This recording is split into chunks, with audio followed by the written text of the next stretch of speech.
Bonjour et bienvenue dans notre 3 questions sûres qui portent aujourd'hui sur la contre-visite médicale patronale. Je vous rappelle que c'est une contre-visite que peut diligenter l'employeur en cas d'arrêt de travail et nous avons eu un décret du 5 juillet 2024 qui en a fixé les modalités. Selon le principe du 3QS, nous vous avons demandé quelles étaient vos questions et nous en avons sélectionné 3 auxquelles nous allons maintenant vous répondre.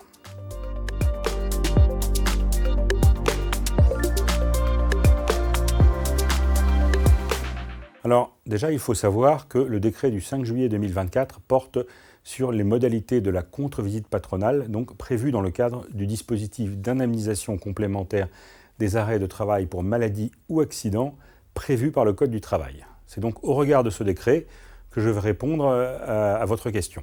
Commençons par la première question de Nathalie qui concerne donc le choix du médecin.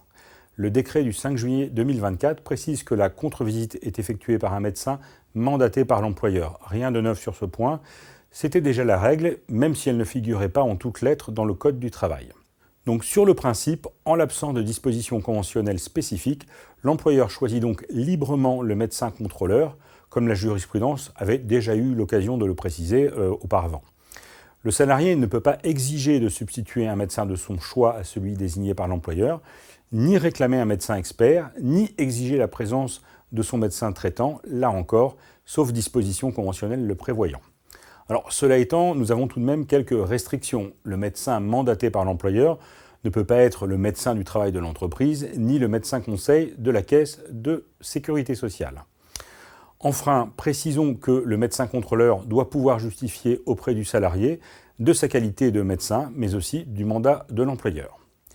Quant à la question du coût, elle n'est pas expressément abordée par le Code du travail, mais dans la mesure où c'est l'employeur qui décide de diligenter cette contre-visite pour vérifier l'état de santé du salarié et la justification de son arrêt de travail, le coût de la contre-visite est à sa charge.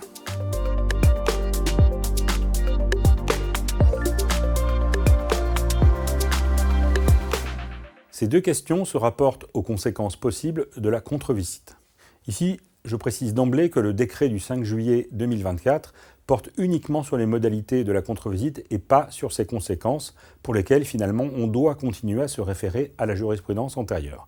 Partons du principe que la contre-visite a pu se dérouler normalement, que le salarié était bien présent et que le médecin contrôleur a effectivement pu procéder à son examen médical. Comme le prévoit le Code du travail depuis le décret du 5 juillet 2024, au terme de sa mission, le médecin contrôleur informe l'employeur du résultat de la contre-visite, à savoir le caractère justifié ou non de l'arrêt de travail, dans notre hypothèse. L'employeur transmet ensuite cette information au salarié sans délai. Alors, est-ce que le salarié doit revenir ? Eh bien, si la contre-visite confirme en tout point l'arrêt de travail se poursuit et l'employeur continue de verser au salarié l'indemnisation complémentaire dont il est redevable. Mais si la contre-visite a conclu à l'absence de justification de l'arrêt de travail ou alors à un arrêt de travail plus court que celui prescrit par le médecin traitant du salarié, il faut alors se référer à la jurisprudence car le décret du 5 juillet 2024 n'a pas apporté de précision sur ce point. L'hypothèse la plus simple, c'est celle où finalement le salarié va se conformer au résultat de la contre-visite et va revenir. La contre-visite aboutit finalement au résultat recherché, à savoir la reprise du travail, avant le terme de l'arrêt de travail initial. Seconde hypothèse, donc la contre-visite est négative, mais le salarié se conforme à son arrêt de travail initial, celui de son médecin traitant. Selon la jurisprudence, le salarié n'est pas en faute, il est en droit d'en rester à son arrêt de travail initial.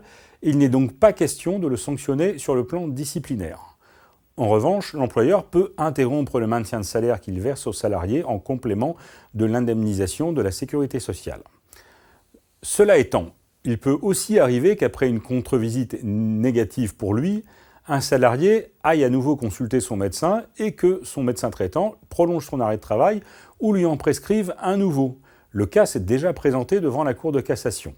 Dans cette hypothèse, le salarié se trouve alors rétabli dans ses droits aux indemnités complémentaires de maladie et pour contester ce droit, l'employeur n'a pas d'autre choix que de faire procéder à une nouvelle contre-visite.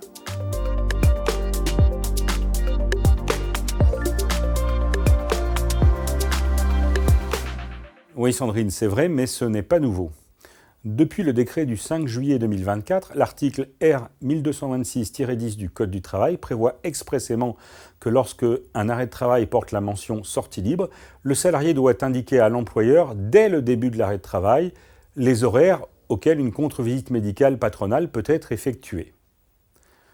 On a le même type d'obligation lorsque le salarié a été autorisé par la Caisse de sécurité sociale à se reposer en dehors de son domicile. Dans ce cas, le salarié doit informer l'employeur de son lieu de repos lorsqu'il est différent de son domicile. En vérité, ces obligations ne sont pas nouvelles puisqu'elles étaient déjà posées par la jurisprudence. En les codifiant, le décret du 5 juillet 2024 a le mérite de les inscrire dans le dur du Code du travail, ce qui rend ces règles plus visibles. Reste à voir si les salariés informeront spontanément leur employeur dès le début de l'arrêt de travail, comme le précise le texte. Il peut donc y avoir là matière à rappeler aux salariés leurs obligations. Notre 3 questions sûres s'arrête ici. Si vous souhaitez en savoir encore plus sur la contre-visite médicale patronale et ses conséquences, vous pouvez consulter d'une part le dictionnaire social et le dictionnaire paye à l'entrée contre-visite médicale, mais aussi les articles sur le décret du 5 juillet 2024 paru au RF Paye 350 et au RF Social 254 de septembre 2024. Merci d'avoir regardé cette vidéo, nous espérons que vous avez trouvé ces informations utiles. N'hésitez pas à partager vos commentaires et à vous abonner pour ne manquer aucune de nos prochaines vidéos. À bientôt.